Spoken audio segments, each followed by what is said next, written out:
parle de quel coût, de quelle somme? C'est variable, ça dépend Ouais. de l'organisme, mais il faut compter entre minimum 300 D'accord. jusqu'à 800 par étape en fait. Et il y a combien d'étapes? Et donc il y en a 3, donc la formation théorique en 8 jours minimum, ensuite un stage pratique, donc celui-là il n'est pas à payer, c'est un stage qu'on fait en D'accord. accueil de loisirs ou un séjour de vacances. Mhm. Et la dernière partie, le stage d'appro, la session d'approfondissement ou qualification. Donc là c'est 8 jours minimum pour la qualification et 6 jours D'accord. minimum pour l'approfondissement. D'accord. Donc c'est ces deux parties-là en fait qui font que le BAFA peut coûter cher. Donc entre allez, quoi, 700 et Ben, en- 1500 euros, un peu plus, jusqu'à Au 2000 euros? total, entre Ouais. 1000 et jusqu'à 1500. D'accord. Pour être payé quoi? 500, 600 euros si on fait 15 jours, j'imagine, dans une colonie en ce moment? Et encore, Gabriel 500, Fraga, si on tombe ouais. sur un bon organisme. Sur un bon organisme, ouais. Sinon, c'est bon. moins.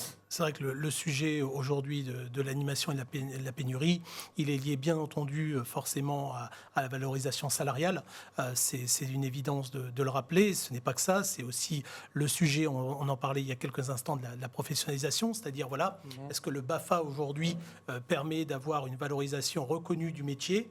Quand on est sur le terrain, on peut dire oui, puisqu'on a des animateurs engagés sur le terrain, mais ça ne peut être qu'un point de départ sur tout le sujet de la valorisation du métier, puisque aujourd'hui, être animateur, c'est avoir quand même une fonction éducative. Je rappellerai tout simplement pour un animateur périscolaire qui travaille du lundi au vendredi, le matin, le midi, le soir et le mercredi, c'est quand même le profil de beaucoup d'animateurs. Il va être donc avec un enfant 30 heures par semaine, quand un enseignant est 24 heures avec l'enfant en classe, et les parents encore moins. Donc on voit bien que sur une semaine ordinaire, l'acteur éducatif le plus proche de l'enfant, c'est un animateur ou une animatrice.